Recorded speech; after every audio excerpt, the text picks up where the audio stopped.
We're going to do that again. Hey, everybody, welcome. We're going to do elevator pitch and networking today. We are going to spend some time in breakout rooms. But before we do that, let's go ahead and get started with some housekeeping. So if you guys can make sure to keep your mics on mute while you're in a large group, that would be great. It helps to keep the audio clear for everybody. Please turn your cameras on if you are able to, especially in the breakout rooms, so that you guys can see each other. We're not just talking to little, whatever those are called, initials on the screen. See beautiful faces. And then while we are in the breakout rooms, please make sure to be participatory. We're going to have somebody from our group, our tri-state group, facilitate these conversations, but we want to make sure that everybody has a chance to talk and everybody is listening to each other. So before we get any further, do we have any announcements from our sponsors? I see a no. For our group, please make sure to register for the Life After AmeriCorps conference. The registration deadline is on Friday. So you want to make sure to get all of your information. You are eligible for mileage reimbursement. So we are super excited to see everybody there July 11th, if I haven't said that out loud yet. So we're excited to spend the day with you guys and to eat some good food and to learn a little bit more about AmeriCorps. As far as the agenda goes for today, we're going to do a little welcome and overview. Check, we just did that. We're going to work on an elevator pitch and networking and the importance of that, really getting into what those are and defining those and building on those skills. Then we're going to do a little workshop activity where we will actually build our elevator pitches. And then we're going to go into breakout rooms. So I don't know about you guys and your maybe or maybe not in your divergent minds, but minutes help me. So I put those minutes there for you guys. And then after the breakout rooms, we will all come back in together and wrap up for the day. All right, so what is networking? Before we get into what is networking, let's talk about some myths about networking. So the first one is just being forced to talk to a lot of people. Not necessarily true. It is exclusively for important higher level positions or roles. It means you can never eat lunch again. That sounds miserable. I don't know you guys. And then it is just having tons of contacts or email addresses. So we want to make sure that we understand that it is not just those things. Networking is simply having conversations and follow up. I got to move you guys here in the way. There we go. It is joining professional organizations, it's exchanging information, and it's getting and suggesting referrals. This should be a mutually beneficial conversation for all parties involved. And that is just the very basic gist of networking. So now that we have a little bit better of an idea of the basics, let's talk about some of the goals and the barriers to successful networking. So as far as goals go, you want to make sure that you get your message and your name out. If people don't know who you are and they don't know why they need to talk to you, then that's kind of a loss on both parts. So you want to make sure that you have your name out there, you're taking that initiative to help all parties involved. Next, you want to make sure that you gather information. So that can be information about who is going to be in the room that when you're talking. It could be about a specific group or a person that is interested or that might hear what you're saying. It can be also gathering information about your own self or your own product so that you know what you're saying when the time comes. Next, you want to make sure that you meet insiders and connectors. So these are the people that can really help you move along in what you're doing. And then kind of along the same lines, in the same light of that, you want to make sure that you are getting in touch with people who can make the decisions. That comes with time and practice. It comes with, meeting people, but you'll be able to identify the decision makers in the community. So the ultimate goal of networking is very simply just to create professional relationships. You want to make sure that you are building a repertoire of folks that you have access to and that have access to you. So let's talk a little bit about barriers to successful networking.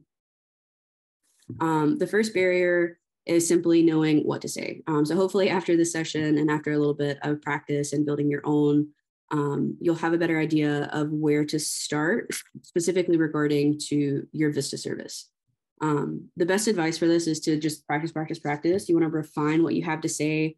You want to know who you want to say it to. You want to make sure that, at the end, it just kind of rolls off the tongue. It's not super robotic, and that you are just able to blit your information out there, and then it sounds like a conversation. The second one is underestimating what you can contribute. You guys are wonderful and perfect and beautiful and smart, intelligent humans. You guys do really great things. So Try not to underestimate yourself and what you can provide for others. Next, the last two kind of go together. It's feeling intimidated and the fear of rejection or anxiety. It can be tough to get in front of a group of people or to talk to somebody one-on-one, but the more that you do it, the more that you'll realize, this is my worth. This is what I can contribute to you. It'll be better, but also practice. It'll help. The more that you talk, the easier it will roll off the tongue. I'm going through this fast, so we have time in the breakout rooms. So networking tools. So these are something that I thought was a pretty neat way to identify places that you can go to network. So the first one would be volunteering. So I know that, as Vistas, volunteering is a huge part of your lives and your jobs and your day-to-day activities, but any free time that you might have, I would definitely suggest getting out and volunteering with whatever groups that you might be interested in to help lead to some really great connections. The next one would be visiting your local chamber of commerce. So these are really great connectors in the community, both people-wise and community-wise. So they have access to the folks, but they also have access to the organizations. So I definitely recommend getting in contact with them. The next would be professional organizations. So if you have, like the young lawyers of blank or the young blank of blank, simple Google search will provide some of those. So I would definitely recommend getting on some like young boards or anything like that to really get your name out there. 4 and 5 kind of go similar hand in hand, going to workshops, seminars, as well as networking events.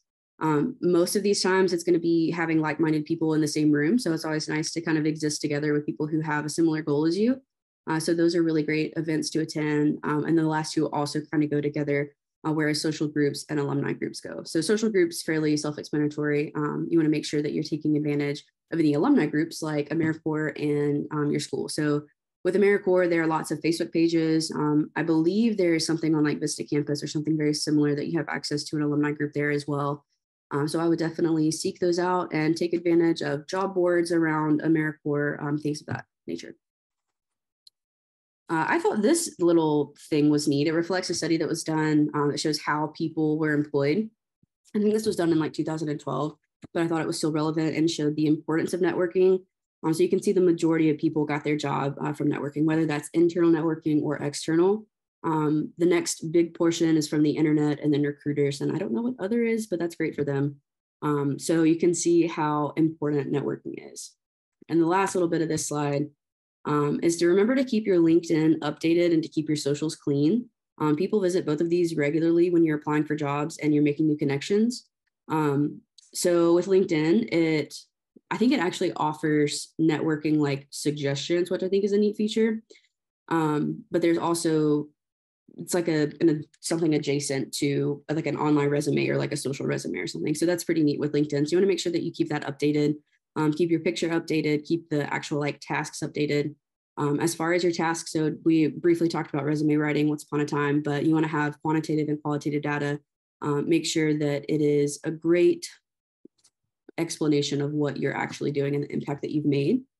And as far as social goes, that includes any type of like Finsta or like fake TikTok or anything like that that could be traced back to you. I mean, is it ethical or like a direct representation of your professional skills? Probably not, but people will absolutely look at these things. So make sure that it is a good reflection of you or that it is totally locked down. I think that is it for that slide.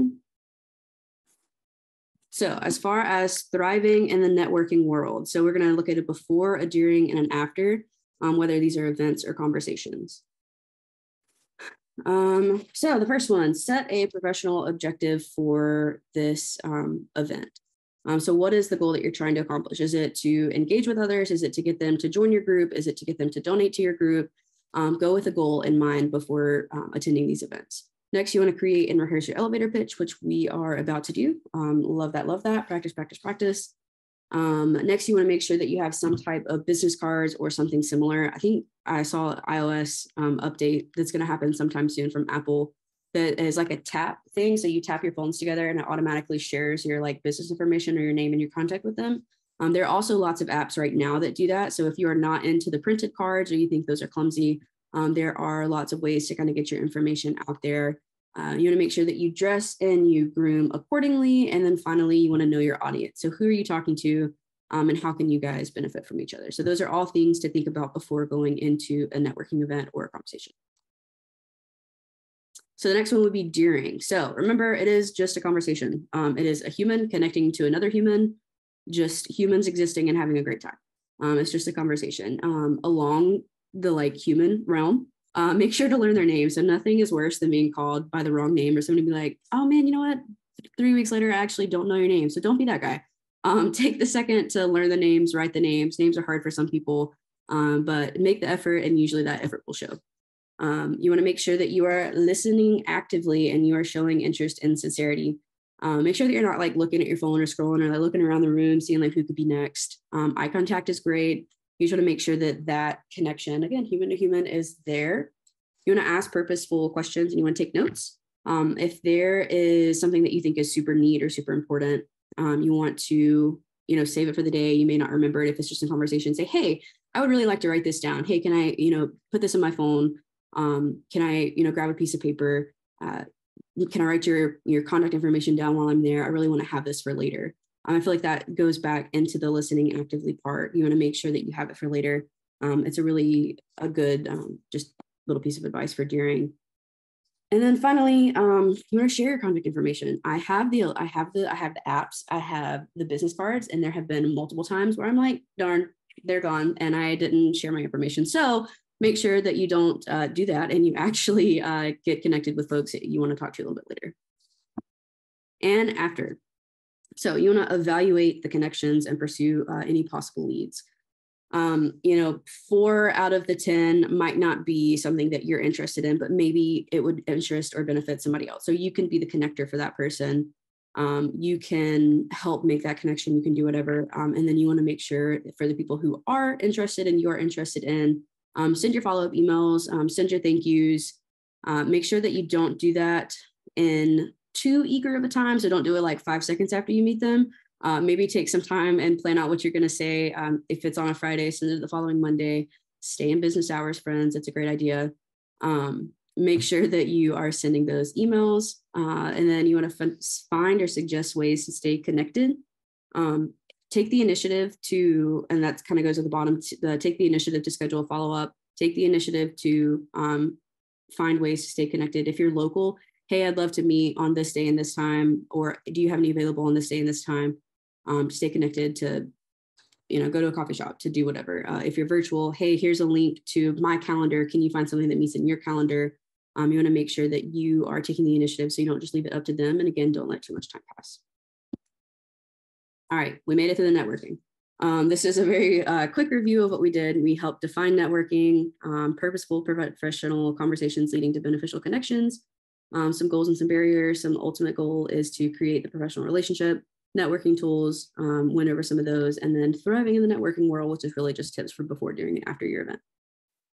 All right, I just like word vomited on you guys for a second. Does anybody have any questions or anything? Feel free to put it in the chat. And then if not, we will move on to our elevator pitches.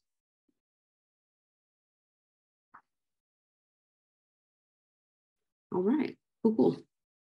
So I think this is just like 3 or 4 slides of defining an elevator pitch, looking at some examples of some elevator pitches, and then we will get into the actual workshop area. So what is an elevator pitch? It is a brief summary that concisely defines a product, service, self, or organization and its value. The value part is important. So components and tips for a good elevator pitch. You want to make sure that you hit all of these things in your elevator pitches. So the first one are the facts. So who, what, when, where, why, and how. Maybe not when. Who, what, where, why, and how. Here we go. You want to simplify your elevator speech as much as you can, but making sure that it's still like engaging. Jargon-free language that everybody can understand. So everybody from like grandma on the street to executive, obviously you can like change it up a little bit, but you want to make sure that it is not just going to like totally go over somebody's head, because that's a misconnection. Next, you want to talk about your passion. If you are just like totally monoline, flatline, whatever, nobody's going to be interested in what you're saying. So when you bring a little bit of passion in, it helps make those connections. Your SPARK goal. So what makes your organization or your service unique? The impact, some statistics or stories that show the results. And finally, the preparation 100 times over, practice, practice, practice, which I'm excited that we are going to get to do that in a second. So this is something that our wonderful and perfect Vista leader Mike created this little bit to kind of talk about AmeriCorps, how the order of in which you say things. He noticed that a lot of people have a disconnect sometimes with, eventually this gets back to the greater group of AmeriCorps. So he created this. So an example is, I volunteer with AmeriCorps or AmeriCorps Vista.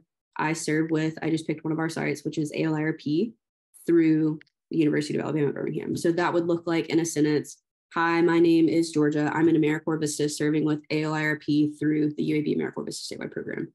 So you can use that for your site, especially if you're with an intermediary site. It's a good way to think about the progression of things as you go along. I want to leave this last little bit here because I feel like it's important. So don't be shy talking about your service because it's special.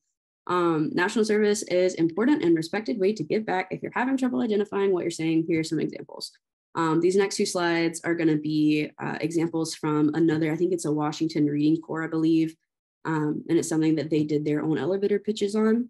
So it is that. And then I believe the slide after is talking about just like general AmeriCorps statistics. So I'm not going to go over those specific examples, but I am going to share this with you guys after so that you can use it when you're creating your own or when you're refining what we did today. So script example. So this is a longer script. It's more of like a 1 minute to 3 minute script. And I am going to let you guys read that as I talk about it, but basically they're introducing themselves, where they serve, explaining a little bit about AmeriCorps, and then explaining what they do at their site and why it makes a difference in their community. So this is definitely the longer version, but it is a great example for people who don't know about AmeriCorps and don't know what national service is and what AmeriCorps as a whole does. This is something to consider if you are just like cold meeting people, or you're going to a group where there aren't a lot of AmeriCorps members, so there aren't a lot of AmeriCorps like staff folks around. So you're explaining what AmeriCorps is. Also, if you do any type of like tabling for your organization, this is a great script for that. So you're explaining AmeriCorps, who you are, where you serve, and then what you actually are doing or what they might be doing. The next one is a little bit of a shorter script. It still talks a little bit about who they are, what they do, what AmeriCorps is, and then what they do at their site. It's just a little more condensed. And then tips as you do this. So you always want to aim to start a conversation. If you aren't using language that is opening to start the conversation, they'll just say, oh, okay, cool. I hope you have a great day, bye. But when you're being engaging, and remember, you're having the conversation, you are human to human interacting, it will make just for a better experience for everybody. You're going to be clear and concise. So again, we're not using like super crazy jargon. And then you want to highlight their value, which I feel like this person did a great job with, saying that they focus in this priority area to do these things. Same thing. All right, additional talking points. This is what I said I wasn't going to go over, but it is definitely useful for you guys as you go along. It is specific to AmeriCorps, not just to like general elevator pitches. It talks a little bit more about like numbers here. If you're doing it for an education award, people love to hear that. Oh, okay, well, why are you getting paid this little amount to do this? Or why have you, diverted from your career track to do this? We're like, well, actually, this is why I'm doing it. And it doesn't divert, it helps me build on whatever. So it's some neat talking points that you guys will have access to a little bit later. And I think we made it to the workshop activity. There we go. All right, so it's about to be y'all's turn to go ahead and talk. So if you don't mind, go ahead and turning your cameras on. I can't see anything, but other people can. So if you guys will go ahead and start turning your cameras on, that would be great. Go ahead and leave your mics muted for now. And then when we go into the breakout rooms, you can unmute them. So we're going to go over our worksheet. All right, so with this worksheet, you're going to record your answers, whether that's typing if that's faster for you, or writing. And we're going to answer them specifically pertaining to your AmeriCorps service experience. Full support if you want to do this for like a side gig later or something like that. But while we're together, let's go ahead and focus on AmeriCorps. I am going to play 2 songs to help kind of pace the time a little bit. And so you guys can know what we're doing as far as time goes. And I will also give you probably like a 2-minute reminder. We'll have roughly 9 minutes to complete these. I'll let that person in. Roughly 9 minutes to complete these. And then we're going to split into breakout rooms and practice. So here are the questions. You want to have your information or your intro, what your organization does, why your organization does what it does, like what need does it fill, and why is it important to the specific audience. Where organization is located, which I think is going to be really neat as far as networking purposes go, because you guys are so spread out. What population does it serve? Why are you passionate about the subject? And we want to bring the little passion piece in, and then any additional information that you think is relevant. So we are going to aim for like a 1 minute, 1 minute-ish elevator speech from each of you guys. So what we're going to do is I'm about to play music on my cellular. You guys will have about 9 minutes to fill these questions out. Before we do that, let me know if you have any questions in the chat. Also, the other staff on here are available for questions if you want to ask questions during the thing. Okay. Does program staff have anything else to add before we start? I did have kind of one thing to add. It's kind of back to the idea of not using jargon. I have learned that when I'm networking or talking to other people, I do have to bring up capacity building things. So I tend to just say like, hey, we do capacity building, and then I'll explain it, because 99 times out of 100 people don't know what that word means. So that is kind of like my own personal exemption to the whole don't use jargon, because that is like, the cornerstone of business service. Yeah. I feel like that's a really good example though, because that is such a rooted thing for us, but it's not just you're saying capacity building and moving on, you're taking the time to explain it. So I feel like that's a really good example. Thanks, Mike. Yes. Okay. I am going to go ahead and play this music. If you guys want to go ahead and get started, the first song is about 5 minutes. I'll let you know. And the next song is about 3.5.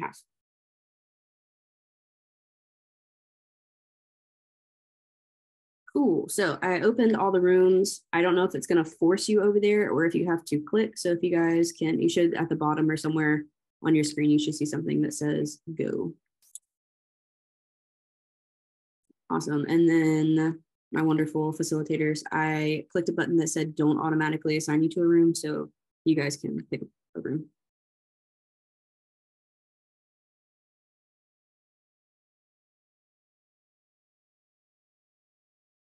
All right, cool. Now everybody's back in. I got to hear from some of the participants while we were waiting for other folks to come in. So I'm glad that from what I heard, it went well.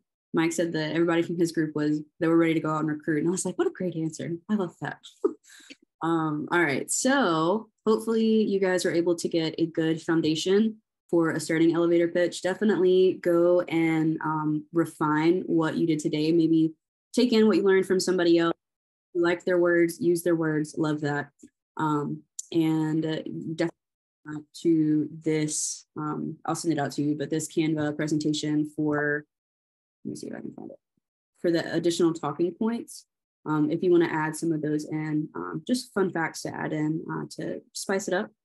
Other than that, as a wrap up for today, we talked about a little bit about understanding networking, the importance of networking, the importance of an elevator pitch, and then we did some mini networking and elevator pitch breakouts. So thanks for dealing with me. Next month, I don't remember what it is, but I'm sure it's a great one. And we look forward to seeing you then. So if anybody has any questions, you are welcome to stick around. But other than that, I hope you guys have a wonderful June, and I'm going to give you 8 minutes of your day back. Oh my gosh, my dog says hello. All right. Thank you. Bye. Bye, everyone. Have a great week. Thank you. Bye-bye. Thank you, Georgia. Thanks. Bye, y'all. Hi, Uno. She says bye. Thank you. I have a question, Georgia and Erica, or if anyone else wants. So it kind of goes along with elevator pitches. But I know with being AmeriCorps, it's a work-all service that we're doing for the communities and helping people out. But a lot of times we have to kind of navigate both the imposter syndrome, like our title is as a volunteer. And then when we tell people this, a lot of times we end up undermining ourselves when we go about it, because some people think it's just a volunteer position, not other stuff. So how would we go about navigating that sort of those feelings when we're doing our elevator pitch here? So I'm not just a volunteer, but we're also doing all this other stuff as well too. Go, Kiana, go. So what I've always told people is yes, you're a volunteer, but more importantly, you're a national service member. So you're part of a national service program impacting the community in a meaningful way. So you're not just a volunteer. You're doing the work that traditional volunteers are not going to be doing. You're not just delivering the food. You're not just mentoring the students. You're creating those curriculums. You're creating those programs. You're doing that outreach on a bigger scale than a traditional volunteer would. So essentially, you're a leveled up volunteer. So I usually tell people that I'm a national service member with AmeriCorps, serving at University of Alabama at Birmingham as an outreach and engagement fellow when I was serving. Okay. And also, you're doing the work, so you're not an imposter. You're already doing it. You've been doing it, and they keep you doing it. So, thank you. I appreciate that. Like you're doing the work, so I get it. Even in my role now, I'm like, am I doing a thing? You're doing a thing. We're doing a thing, and it's important and it's meaningful. So yeah, you're not just a volunteer. You're a national service member. What I'm taking from this is I should call myself a Super Saiyan volunteer. Essentially, ultimate instinct for sure. Thank you. I appreciate it. No worries. I would also. Oh, Neil, go ahead. Oh yeah. But I've also said, and this is like official AmeriCorps branding, we can call ourselves AmeriCorps members, or we can call ourselves AmeriCorps volunteers. You can use it interchangeably. So if I'm around somebody who I recognize, like you're the volunteer, and they're immediately like, no, not paid. Then I say like AmeriCorps member. Then I say like stipend. So I can like still keep it, where I'm not going to get like, flagged for, not using the correct lingo. Not that anybody ever has checked me, but it's always like a fear in the back of my head. It's like, what if there's like one government official secretly in the room? I mean, I'm sure there is, but anyway, so like, what if there ever is, and they hear me say like, well, you actually kind of get paid. We say stipend, but it's so that's why I keep it to like AmeriCorps member and don't use volunteer enough unless I say VISTA stands for Volunteers in Service to America. And then that's the only time I ever say the word volunteer. But you can just say AmeriCorps member. You don't even have to bring up the V word. So yeah. The V word.